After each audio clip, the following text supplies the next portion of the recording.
Con il cero pasquale vi facciamo i migliori auguri di buona Pasqua con sto candiron che appunto è il simbolo della Pasqua, e volevo farveli anche con le parole di un amico, Pierangelo, del Movimento Internazionale per della Riconciliazione, uno dei movimenti impegnati per la pace, che dice: cari amiche e cari amici, con affetto rivolgo i più cordiali auguri di una felice Pasqua.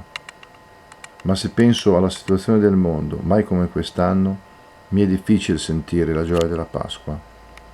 Ecco, poi lui prosegue nel messaggio enumerando alcune delle situazioni di guerra che purtroppo tutti conosciamo, ma la sua richiesta a tutti noi, come da tante parti del mondo sale questo invito a impegnarsi per la pace. La pace è possibile, è la prima cosa da fare, è il primo augurio rappresentato anche dalle prime parole di Gesù risorto. Pace a voi, buona Pasqua.